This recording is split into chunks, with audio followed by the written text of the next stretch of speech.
Hello,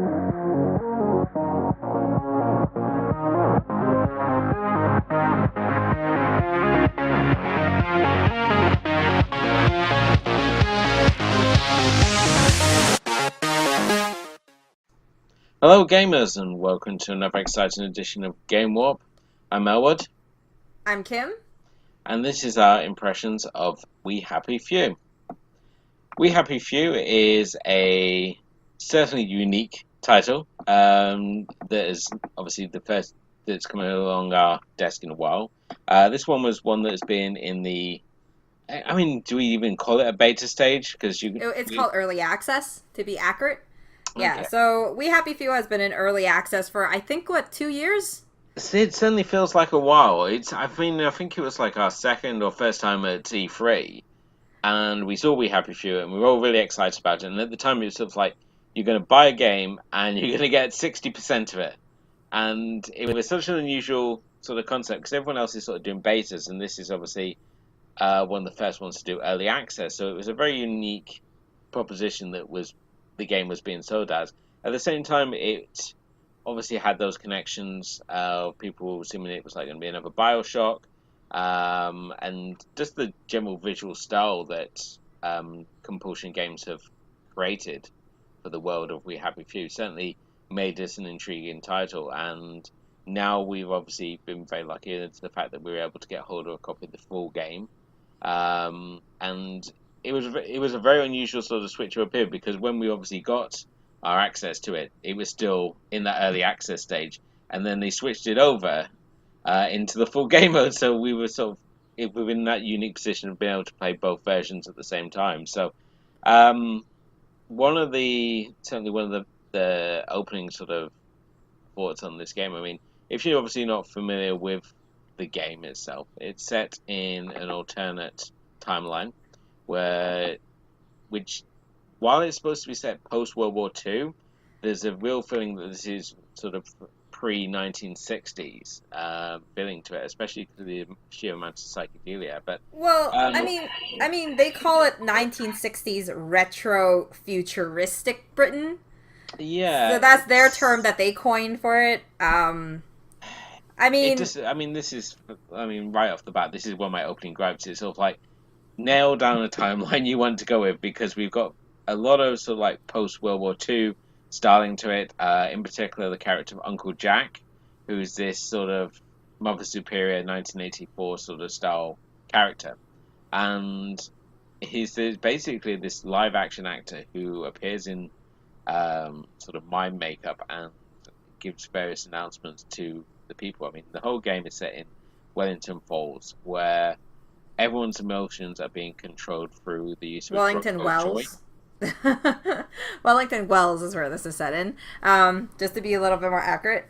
Yeah, I mean, this game is kind of, it's set in this world which is kind of, I don't know how to say it. It's like, you get really huge hints of just the war and the things that have happened, and particularly with one of like, obviously with all the characters it's been affected, but with the character we start with, Arthur, it's been kind of like, the Germans have come in and they've split up him and his brother and shipped his brother off somewhere, and now we start seeing this drug which is like everybody's living in this joyful denial, and it's because they take this drug called joy. Yeah. And basically, all this basically does is it unpresses all the unpleasant memories. And Arthur himself, I mean, he's opens up in this very sort of like Brazil style world. I mean, there's elements of 1984, Clockwork Orange, Brazil. It's very dystopian future that we have here, and um, his job is basically to eliminate negative news articles. So he's sort of responsible for making sure that everything stays positive. And as I said, the fact everyone's off their rocker on joy means that everything's all sunshine and rainbows in the world of the people who take it. And this is actually one of the fun aspects is that you can actually beat this game in the first 5 seconds, just by one of the opening choices. Well, we actually both separately did it.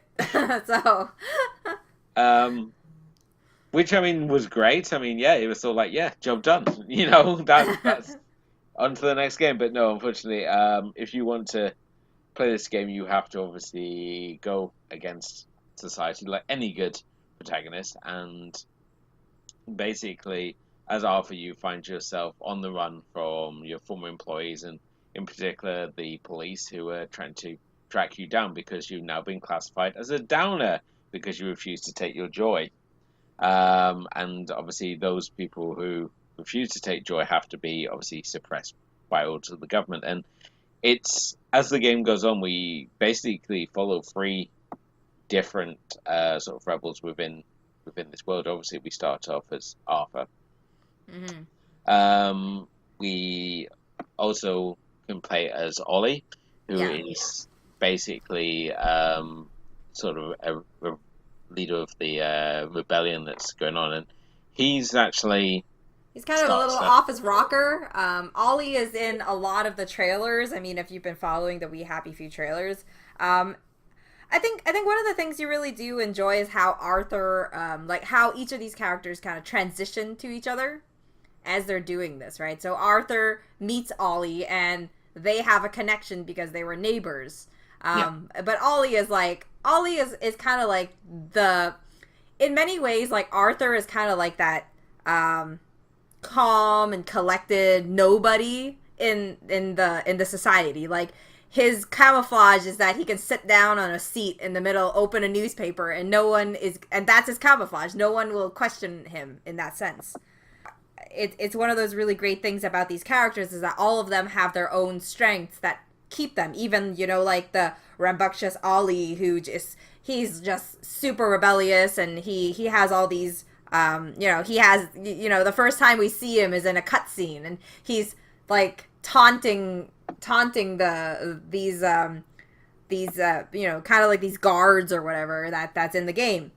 And then we go to Sally, who is much more of a, she's a female protagonist, which we obviously love to play females protagonists, and she's kind of like this groovy sort of girl. She has all these cool outfits, but as a lady, she has her ways to maneuver around a situation, and she uses her brains and her chemist's abilities in order to do that. And it gives her that sort of that edge as well. So I mean, being able to play the three characters is a really great idea. I mean, at least it gives you kind of like a change in pace, some sort of kind of like a intertwined stories sort of idea with everybody with a different idea to them. However, I think that I think that this game is supposed to be, I think, 20 plus hours of main story, and then you have like all the odds and ends side quests that you can do, and those take time. So I think this game can average to, I don't know, what, 40 hours of gameplay if you, it yeah. depends on how good you are and everything. You're basically Uh, looking about 25 hours straight for Arthur's storyline, and then 10 for both Sally and Ollie's storyline. And obviously, yeah, you have, as you said already, you have side quests that can yeah, extend this on you. yeah. So this is Um, like, it's why this game is more expensive. It is a AAA game price. But it gives you, your bang for your buck if you're really into that sort of thing. If you're really like trying to get the length of the story in. But then, I mean, if we talk about it, like, what were your thoughts on like the actual game mechanics? Because this is kind of like a really heavy one, because we have some combat, we have crafting, we have survival, and it's open world. yeah, I mean, this game's a little bit of everything that it tries to throw at you. I mean, certainly with the combat mechanics. I mean, this is a melee first-person game, which is always problematic. Um, I yet to find a game that really sort of pulls it off as well as you would like it to, and certainly here with We Happy Few, you have that issue again. I do like the fact that obviously when you have your first melee encounters, Arthur, he comments the fact that he's never been in a fight before, which accounts for your clumsiness. You can also, the fact that you can use an umbrella as one of your weapons of choice is also pretty amusing. So it, I mean, it's frustrating sort of mechanic to obviously work with. At the same time, the game constantly feels the need to launch into cutscenes So you're asking when do you actually get to play the game? Because a lot of the time you'd be wandering around the pretty much samey boulevards, which become really annoying after a while. And it's only once you get into like building interiors that you feel that something interesting is actually happening with the game. And so they invest so much time in these boulevards, which are obviously randomly generated, and the idea being that you're supposed to blend in with the crowd, but at the same time you can just run from one part of town to the part you need to, hide in a trash can, and then just wait for them to stop looking for you. And you can do the same thing every time, but obviously they want you to like blend in with the crowd or take your joy. They want you to use these different methods. And I found that once you realize the fact that you can just basically run away from the crowds, it sort of like took a lot of potential enjoyment out of these scenes. Um, but as I said, once the actual build internal sequences in the building, I mean, right from the start, there's some really fun interactions to be had with various NPCs who all add different elements to the storyline. I mean, certainly there's a really great opening sequence where you're supposed to be hitting a pinata and it turns out to be something else, shall we say? And I thought that was a really sort of fun, sort of dark twist to it. And I think those moments were certainly fun. And you would obviously have like little witticisms from your character as they sort of process through each situation to the next. But I don't know I mean. There was just a lot of busy work here. There was a lot of traveling, too much Yeah. sort of traveling around, and not enough to really sort of do. Even though the story itself is interesting, it just felt that we're just a lot of busy work here that didn't need to be there. Well, it's like I appreciate the story. I think that the story is where the heart of this is. But then there's a lot of other things. And I mean, I'm going to be really clear for anyone new listening or watching this right now. One of the main things is that, like, I think it's important to say that I am not much of an open world person. Like, I don't really like open world games, nor do I like survival, mostly because I forget about surviving. Like, I forget that I need to, drink water and eat food and all that stuff. Yeah. It's cumbersome in real life. I don't really need it in a game. But what is really nice about this game is I think that, one of the things that I'm super excited about the upcoming Tomb Raider is for the same reason, is that you can customize the difficulty of your game. So if you can choose easy, whatever, easy, hard, easy, medium, and hard, easy, normal, and hard. And then at the far, you have a custom where you can choose the level of combat, level of survival, that sort of thing, to kind of make your game more customized to what you want it to be crafted as. I didn't go and do my custom way, but I think that that would have been a really nice way to kind of create a balance that works for the individual experience. I don't know how it would I wonder how much customization is there, because I guess it would work since the map itself is randomly generated and the world itself is randomly generated. But then, I mean, I had the same problems as you with combat where, there's like the melee thing. You do have a lot of, you could pick up weapons. So you can pick up like, shovels and lead pipes and all that stuff, and you can equip them. But, if you take, like I said, I don't play a lot of open world games. So, I know you do because you play like GTA and all that stuff. But I don't know if there's crafting in that. I've never played GTA before. There's not a huge amount of crafting in GTA, yeah, no. But I'm just saying, when you open, if you've never, if you don't play a lot of open world games and stuff, and you open the We Happy Few menu, it is scary information overload. Scary.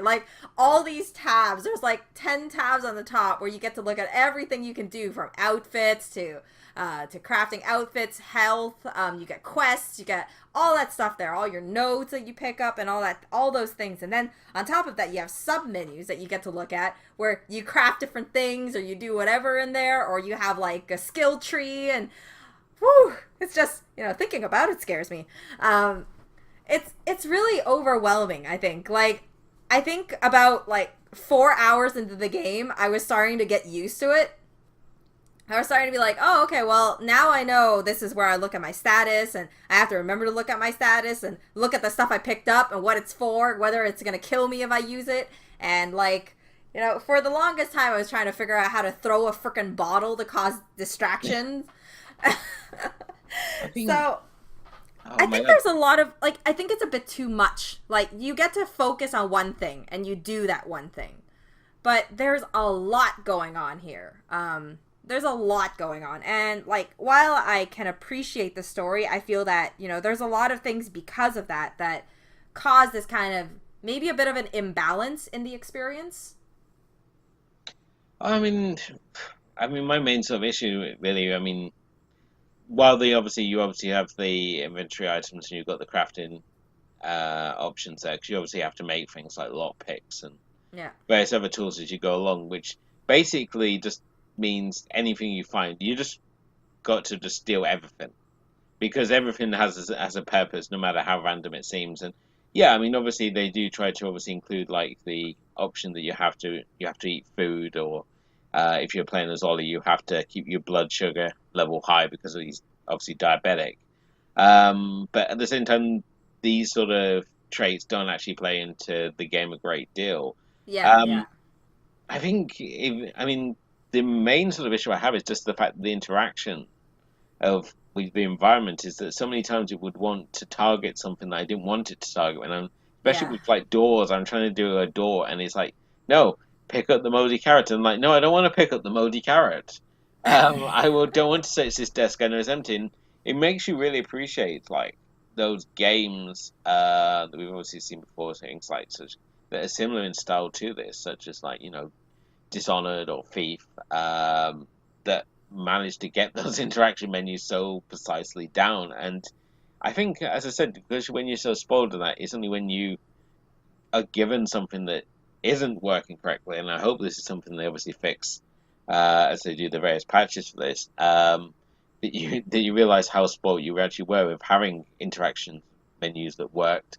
Um, but I don't know. Part of me felt that this game may have worked better if it had been like Maze, and that it was just about going around and collecting items and solving puzzles rather than trying to have, oh, we're going to have melee encounters, because it ended up falling into that Dead Island sort of territory where, yes, the first few times you get into a melee with someone, it's quite exciting and quite interesting, and the rest of the time you just want to spend more time running away and hiding from people to avoid combat, and it just becomes a little tedious. And I think if the story hasn't been as interesting as it is, then I probably wouldn't have really lasted with this game. I think I would have given up after sort of like the first 4 or 5 hours of this game, because there's only so many empty fields you can wander across, so many boulevards you Yeah. can go for the same sort of thing through, and it really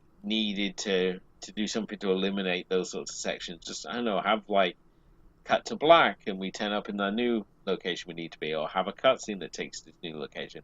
Don't just give me this aimless Shenmue style wandering around hoping to find someone interesting to talk to in a sea of bland NPCs that are just basically there to harass my character than add anything to the experience. Yeah. I don't know. I mean, it's hard to say. I think that it's just, you know, We Happy Few looked really really promising, and I think that in terms of, you know, the main story itself, it works for what it is. Like, you know, no doubt about it, like the world they created is nice, you know, from the ramshackled like Wellington Wells to, you know, the parade and all that stuff. Everything works for what it is, you know, even the characters, you know, with the masks and all that stuff, with all that sort of thing. It has a it has its value to it. Like it's aesthetically, visually, it works really well. There's a lot of creativity and that sort of stuff in that I honestly do like. But I mean, like it you know what this made me feel like at some parts. It made me feel like when I was playing Beyond Good and Evil, when I was sneaking around and trying to get to places without getting caught. And there's some obvious sections that is like you either sneak through and then you damage boost to the next part that you need to go to. And that happened a lot, is that some dude is trying to beat me up and I'm like pulling a plank out of a wall or something. Yeah. And I'm just like, come on, let's just do this. Let's just do this. I'm not fighting this. I never win.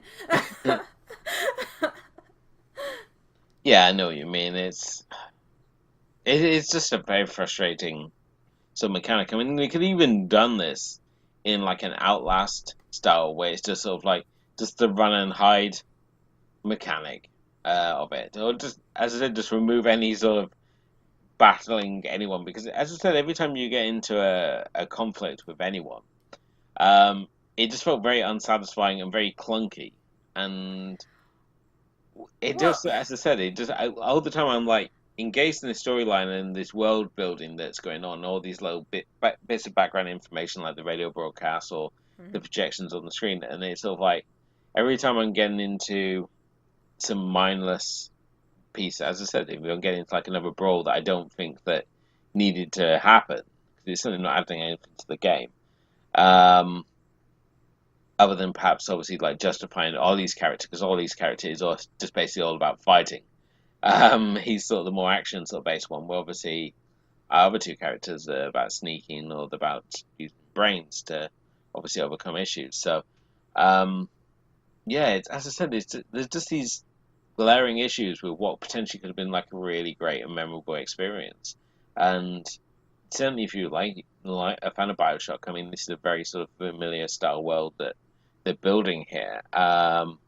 But it's just, as I say, it's just a shame the fact that they went with a first person melee mechanic for the combat rather than just like a traditional first person shooter, which I think a lot of people were expecting when they first saw this game. They were expecting, oh, we're going to get like, you know, Bioshock meets Clockwork Orange sort of experience, and it's really not what it is at all. It certainly has obviously those elements. So as we said already, like Brazil, 1984, Clockwork Orange, but this is very far removed from Bioshock. Bioshock was obviously like an art house shooter, and this is just I don't know, just like a very pretty sneaker.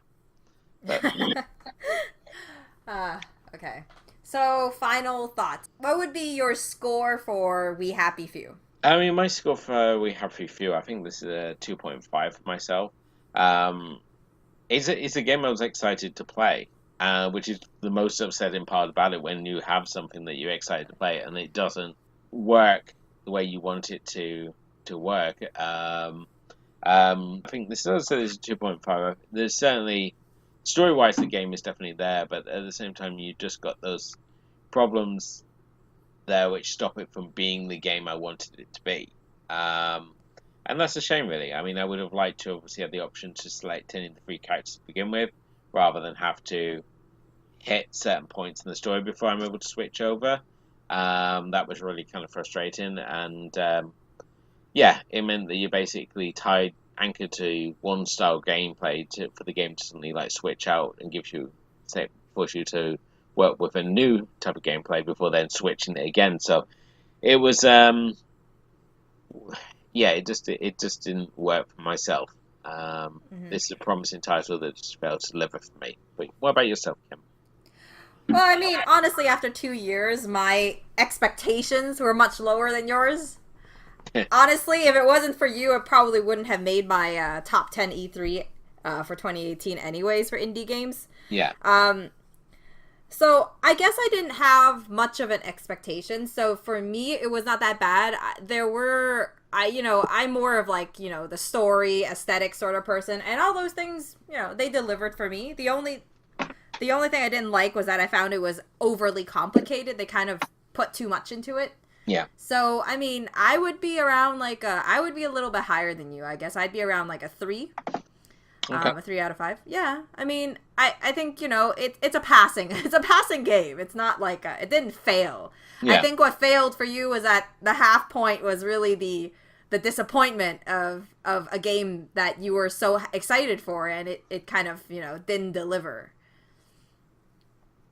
I mean that's definitely something that it feels like, at least for myself, like I think I honestly forgot about We Happy Few after like until we heard about it again in this E3. I was like, oh right, that exists. I think it Um, was just in that stage for so long. and it Yeah. was only supposed to be in its what is pre-release stage for like a few months, and the idea No, being that early. A lot of people do early access for like a year. A lot of games now do early access for about a year, and they get out of it eventually. There are some games that last longer than that. It depends like how big their game is and how much work they want to find and how much feedback they want from. So I don't know. I mean, but still, I mean, even though, I mean, you had early access with the same game for for around 2 years, and it was such a long ass process. And I seriously doubted that they were going to finish this game. I thought it was going to be like so much anime growing up, it would just be unfinished, and that would be it. It would just be this curiosity for all the time, and then when we actually do get the final game, it adds all these different elements. I mean, we obviously get additional characters, we get all these different elements added to the world, and it's as I said, it's just at the same time managed to retain all these sort of quirks that you would have thought would have been brought up and sort of worked out in this in its sort of early stages, but sadly they were still there. But yeah, I mean, it's as I said, it's a game that story wise is worth playing for, but it's gaming mechanics. This is one that's gonna may test your patience, I feel. yeah, I agree with that. That's a good way to wrap it up. So this wraps up our review of We Happy Few. Thanks so much for watching. If you enjoyed this episode, please like, share, and subscribe. It helps us out a lot.